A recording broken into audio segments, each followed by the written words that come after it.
Мю дундаж утгын вектор болон сигма координатын матриц бүхий P хэмжээст хэвийн тархалттай сансрын вектор хэрхэн симуляцлахыг авч үзье.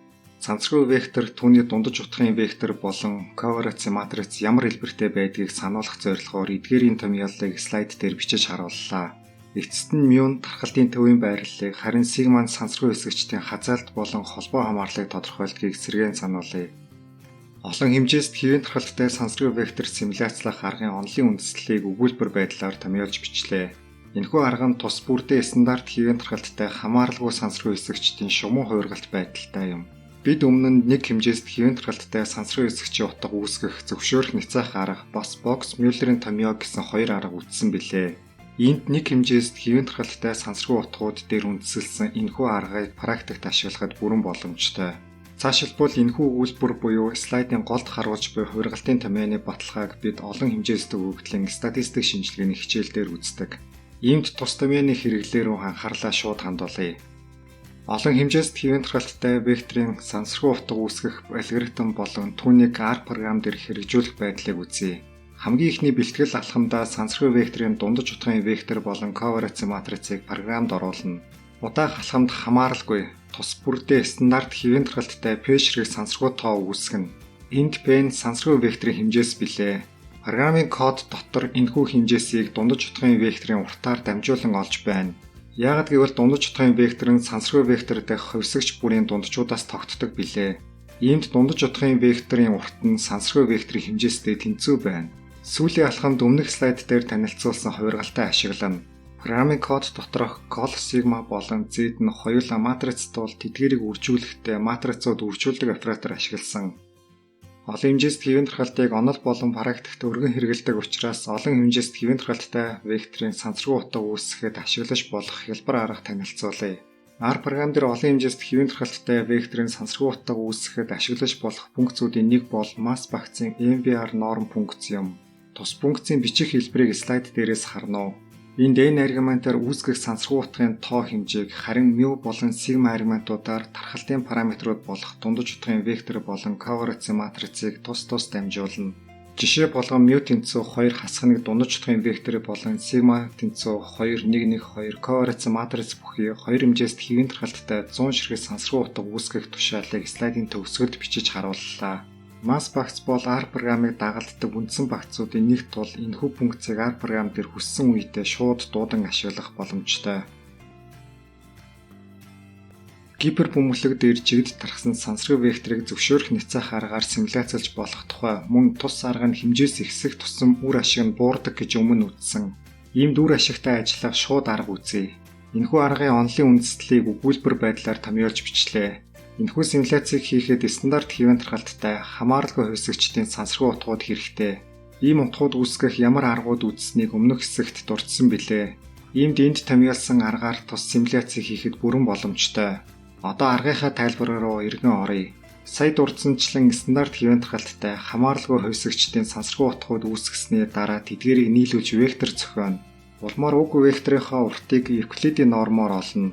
Эцэст нь өнөөх вектороо нормчилж уртыг нэгтэй тэнцүү болгосноор 1 радиустай бөмбөлөг дээр жигд тархалттай векторын 1 ширхэг сансрын утга гарна. Одоо өмнөх слайд дээр томьёолсон өгүүлбэрийн баталгааг үзье. Үүнд олон хэмжээст өгөгдлийн статистик шинжилгээний хичээлээр үздэг нэг чанар ашиглана. Тус чанарыг слайдын эхэнд бичлээ.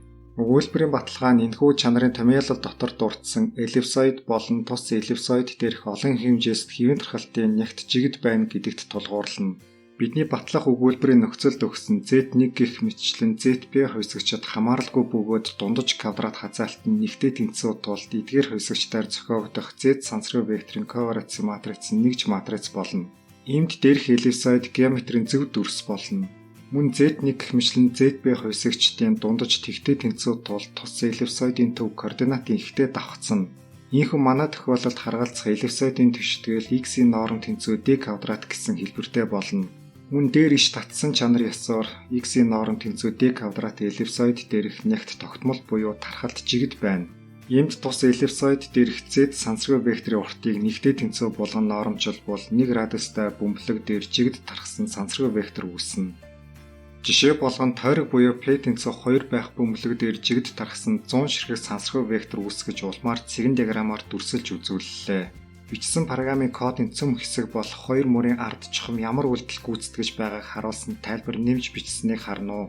Стандарт хэвийн тархалттай хамааралгүй пэйшрийг сансаргүй хэсэгчийн утга хэрэгтэй тул эдгээрийг R хэлний R норм функц ашиглаж нэг дор үүсгээд Z хэсэгчийн утга болгон өгч байна. Удаах мөрд Z векторыг түүний Евклидийн норм тухай нормчилж байна. Энэ нь бидний гаргаан үр дүн болох тул утга болгон буцааж байна. Харин кодын сүүлийн мөрд сансаргүй векторууд буюу цэгүүдийг диаграмаар дүрсэлж үзүүлэхийн тулд бичсэн тушаал харагдаж байна. Эндээс гарах үр дүн ямар байхыг слайдын баруун гар талын баганд зурж харууллаа. Цэгүүдийн байршлыг харуул үнэхээр тойрог дээр жигд тархсан нь ажиглагдана. P хэмжээст X сансаргүй векторыг 1 радиустай бөмбөрцөг дотор жигд тархсан гэвэл түүний координатууд буюу x1 хэмжлэн x P сансаргүй хэсэгчд хамааралгүй болох тул X векторын норм буюу уртаар тодорхойлогдох R сансаргүй хэсэгчийн тархалт нь слайдын эхэнд бичсэн байдлаар олдоно. Энд R хэсэгчийн тархалтын функцийн цаашид ашиглах хэсгийг л бичлээ. Харин тус функцийн аргумент тэгээс бага үед утга нь тэгтээ тэнцүү. Харин аргумент нь нэгээс их үед утга нь нэгтээ тэнцүү байх нь илэрхий юм. Ийхүү R хэсэгчийн тархалтын функц мэдэгдэж байгаа бөгөөд уруутай тул тус хэсэгчийг уруу хуургалтын аргаар симуляцлах боломжтой. Слайдын голд R хэсэгчийг симуляцлах уруу хуургалтын томьёог нь олж бичлээ. Энд 1 радиустай гипер бөмбөрцөг дотор жигд тархсан X векторын сансаргүй утгыг гипер бөмбөлөг дээрх жигд тархалт симуляцлахад ашигласан Z хэсэгчийн тусламжтай слайдын төгсгөлд харагдаж буй томьёогоор үүсгэнэ.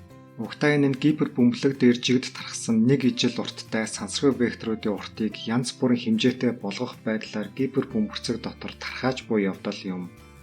Жишээ болгон дугуй буюу P тэнцүү 2 байх бөмбөрцөг дотор жигд тархсан 100 ширхэг сансаргүй вектор үүсгэж улмаар цэгэн диаграмаар дүрсэлж үзүүллээ. Өмнөх жишээнд тойрог буюу дугуйн хүрээ дээр жигд тархсан цэгүүд үүсгэж байсан.